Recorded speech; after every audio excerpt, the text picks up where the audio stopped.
Hola, buenas tardes a todos. Vamos a hablar rápidamente de cuáles son las partes en un consorcio. A partir de la incorporación del nuevo código, hoy ya no tan nuevo, ya tiene 5 años, las partes en un consorcio son las cosas y partes comunes establecidas en el artículo 2040, las cosas y partes necesariamente comunes, y esto es una de las novedades más interesantes que trae nuestro actual código, las cosas y partes comunes que son no indispensables y las cosas y partes propias. Veamos rápidamente qué son cada una de ellas.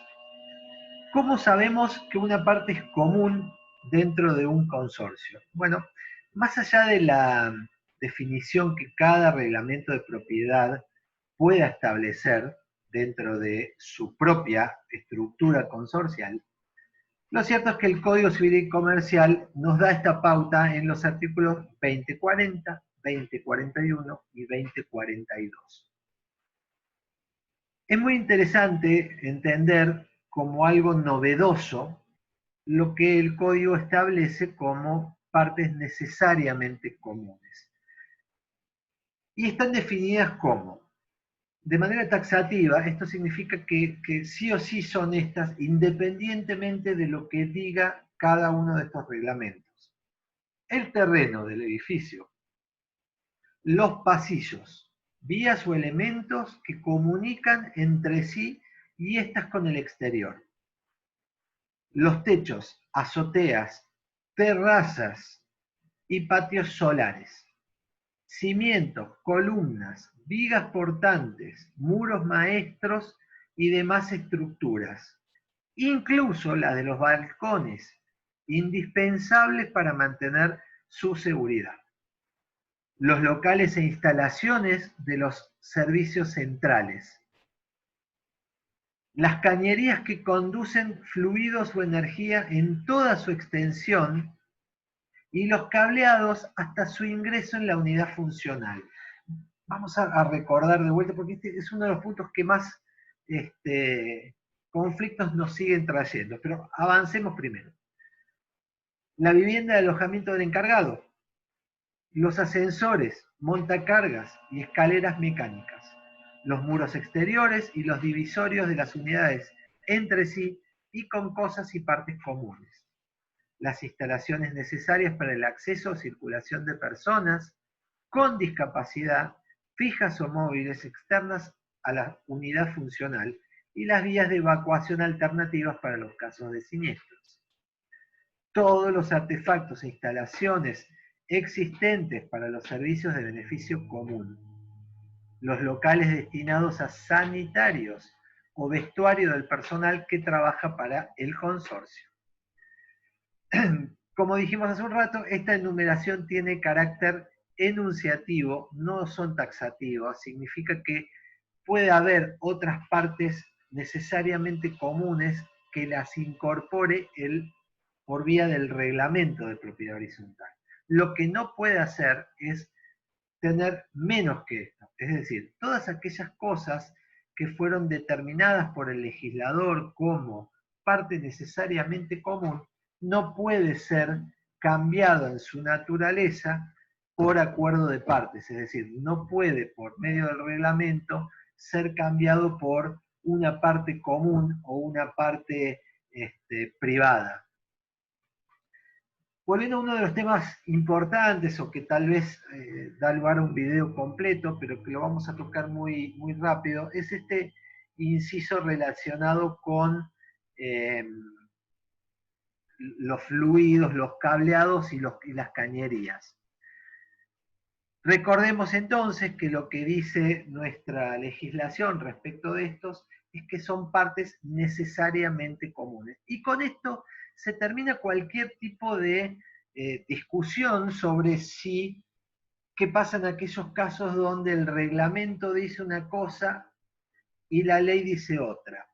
En este caso, a la existencia de este artículo, básicamente es el inciso F, que dice que las cañerías que conducen fluidos o energía en toda su extensión y los cableados hasta el ingreso de la unidad funcional son partes necesariamente comunes. Esto implica que un reglamento no lo puede modificar. Son parte del consorcio y la aplicación práctica que tiene esto es que ante una situación de desperfecto deberá ser el consorcio el que los arregle.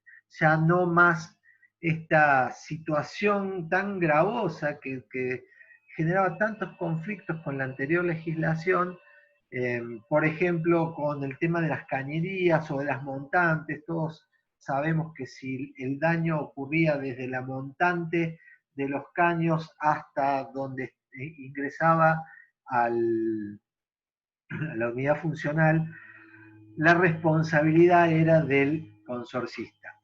¿Y por qué el legislador ha hecho esta modificación? Fundamentalmente en un intento de evitar los conflictos. La idea de que todo sea común tiene una raíz sumamente lógica, y es que en realidad no se le puede achacar al propietario el cuidado o el mantenimiento de partes que están más allá de las paredes de su unidad funcional. Imagínense que la anterior legislación traía aparejada la consecuencia de presumir que el consorcista no había hecho el mantenimiento de la cañería que estaba dentro de las paredes. Por ende, su responsabilidad era directa en el caso de algún desperfecto y debía pagarlo. Esto era casi azaroso porque es evidente que un consorcista no puede romper una pared para ver cómo están las cañerías para poder después subsanarlas o no.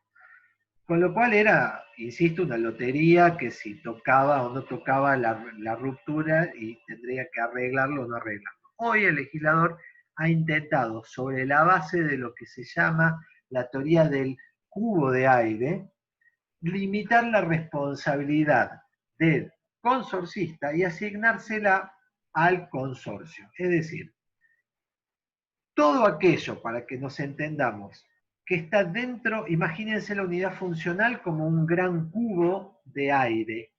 Todo lo que va de las paredes para adentro son las partes propias del propietario.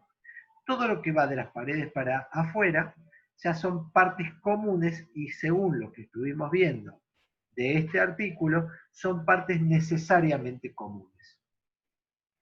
Existe algún tipo de conflicto en realidad, de entendimiento, porque no es lo mismo lo que pasa con aquellas cañerías de gas y agua con los cableados eléctricos. ¿Por qué? Porque las cañerías de agua y de gas, según este inciso, son comunes, necesariamente comunes, en toda su extensión, hasta el ingreso a ese imaginario cubo de aire. Es decir, hasta el ingreso a la propiedad, a la unidad funcional. Todo lo que esté entonces dentro de las paredes será propiedad del consorcio.